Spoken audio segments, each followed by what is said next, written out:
The iPhone Air is Apple's first true iPhone in years. There's something in the air. And this is the only review of it that you need.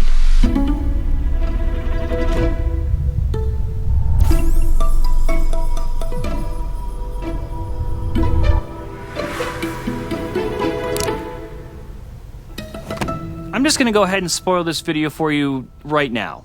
After years and years of complaining about iOS, about 30 days ago, I switched over to a Pixel 10. That's right, the iPhone guy switched to Android, and I actually loved it. In a lot of ways, Android right now, especially on the Pixel, is more fluid and more stable these days than iOS. But then, when I held my review unit of the iPhone Air, I had to go out and buy my own. iPhone Air is an absolutely insane piece of engineering. Renders, press images, and videos online just do not do this justice. For the first time in forever, this is a product that you have to feel for yourself. Seriously, if you don't have one, you should go out to your local nearest Apple store or Carrier store or Best Buy. I don't care. Go hold one of these. All of the major components that make a phone are right up here. They all fit here. I think while everyone's busy complaining about the compromises of this phone, we're just all collectively ignoring how utterly insane that is. With this phone in the lineup, it gives Apple some major wiggle room to get even more industrial with the Pro models. More Pro. Because if this gets to stay year over year, well, then the iPhone is back.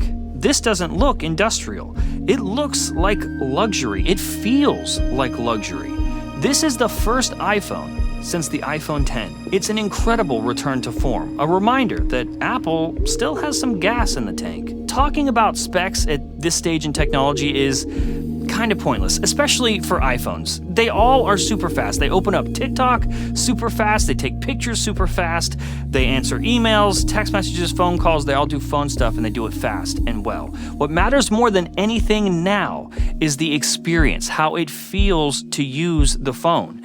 And the iPhone Air feels incredible to use. You can write it off and avoid getting one because your favorite tech personality told you it's missing a bunch of stuff, but it's one of those things where if you actually use it, it will be very hard going back to anything else. The iPhone Air's biggest feature is the experience, what it feels like holding the phone. And I don't know about you, but I hold my phone way more than I use any other feature ever. I don't typically like larger screens. I always stick to the smallest model I can get. The 6.5-inch screen on iPhone Air is too big, but somehow it's manageable because it doesn't feel like I'm holding anything but screen. Yes, it's bright, and yes, it's 120 Hertz, but more importantly, it feels like the best display I've ever used. Nearly flawless. It's accurate, it's responsive. The Ceramic Shield 2 on this is smooth and strong. How strong? Well, Apple says this is their most durable iPhone ever, and I believe them. But also, it kinda has to be. The polished titanium is ridiculous, with no harsh edges and a finish that looks like jewelry. There is absolutely no give to this phone. Weight distribution, also somehow flawless. It's not top heavy, it's perfectly balanced in the center.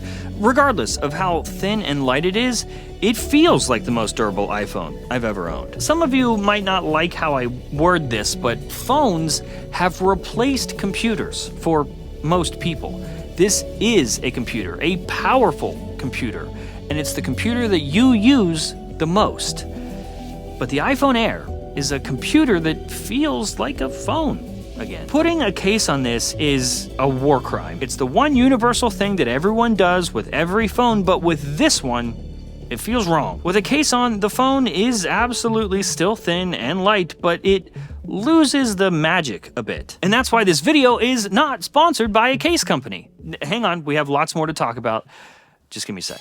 Speaking of thin, light, and magical, this is the new Plod Note Pro. Juggling meetings and lectures and calls, drowning in a sea of notes, you're not just taking notes, you're actually missing out. This little credit card-sized device takes your long meetings or phone calls and turns them into minutes of clarity. Plod snaps onto the back of your iPhone and records studio-quality audio with noise reduction for up to 50 hours. Tap once to record, tap again to highlight, and even snap a picture to save the whiteboard or slides. All synced to the app, and everything is end-to-end encrypted. Your notes are your notes. Powered by ChatGPT, the Plod Note Pro automatically turns your recordings into accurate transcripts and smart summaries. It extracts key takeaways, action items, and even generates a mind map so you can see the big picture instantly. Stop worrying about taking notes and start focusing on the conversation. With the Plod Note Pro, every word is a memory and every insight is at your fingertips. It doesn't replace your iPhone, it makes it more powerful. To learn more and to buy your own, click the link in the description below. As much as I dislike iOS 26 because it's buggy and oddly frustrating and confusingly illegible at times, liquid glass does feel better and makes more sense in this form factor. It blends in with the hardware way better than it does on a phone that looks like the opposite of liquid glass. It's with this phone where you can start to see Apple's vision. It's far from perfect and at times still very frustrating, but it is the first step in the right direction in years from this company. It gives me hope that someone over there still cares. Apple is a company that touts that their software and hardware work together to create the experience, and this year, with this phone, that's true. While on the topic of software, as I mentioned earlier, I switched to the Pixel 10 Pro, and I was committed to that experience. I actually really liked it. People make changes in their lives not because they saw something new or better. They make changes because they're frustrated. And I made a change. I switched to Android, not because I saw something from Google that I just needed to have. I switched because I wanted to leave iOS. And somehow, in the same year that I made the switch, I left iPhone. After years and years and years, somehow, it's the same year where Apple crafts this. Regardless of what you might hear across tech circles, this phone, to me, doesn't have compromises.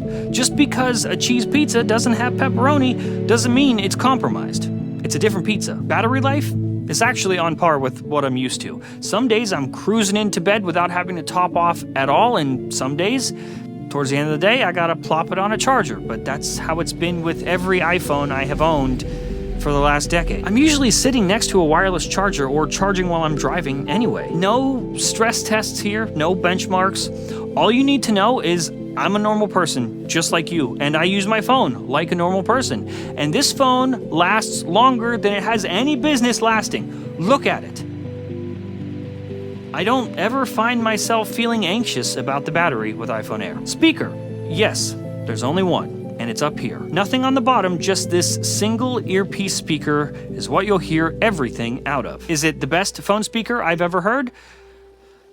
But even the best phone speakers I have heard are still just phone speakers. There's very little bass response here, but most importantly to me, there's no distortion, and it gets just loud enough. Quickly, on the front-facing camera, upgraded sensor, it's wide, and the sensor itself is square, which introduces a feature that allows you to record in landscape 16:9, even while still holding your phone vertically. So if you're making eye contact with the camera, it still looks like you're doing that. It's great, and every phone forever should copy it, thanks. The rear camera, yes, also just one, is incredible. Snapping pictures on iPhone Air feels fun again. Getting creative with how you get shots feels like photography again. Throughout the years, we added multiple cameras on phones to compensate for the bad sensors. But it's 2025. There are no bad sensors. Though megapixels are not the whole story, when it comes to cropping and computational photography, it matters a whole lot. This single lens, for most people, does in fact act like multiple lenses in one. The quality of the sensor is insane. Something that everyone just ignores when you can't stop thinking about how there's only one of them. I'm often shocked by the images that come out of this. It's sharp, it's fast, it's reliable, and with photographic styles, the photos feel like yours. I don't know, perhaps with the next version of this phone they'll add a camera or two, but even if they don't, you won't get complaints from me. Managing to get a phone this thin is awfully important if you're trying to eventually ship a foldable iPhone, but I assure you, this is more than just a proof of concept. It's not just a test. It's more than just a lead up to the foldable. The moniker Air at Apple is important. It's replete with legacy. This is here to stay. The iPhone Air is not, in fact, a phone of compromises. It's not a Pro, it's not an Ultra, but it is the first true iPhone in a very, very long time. Let me put it to you this way. My favorite phones of all time, ever, iPhone 4, iPhone 10, and now, iPhone Air. If you long for the days of Apple's push for innovation, if you miss how Apple products used to feel, go buy this, because the iPhone is back.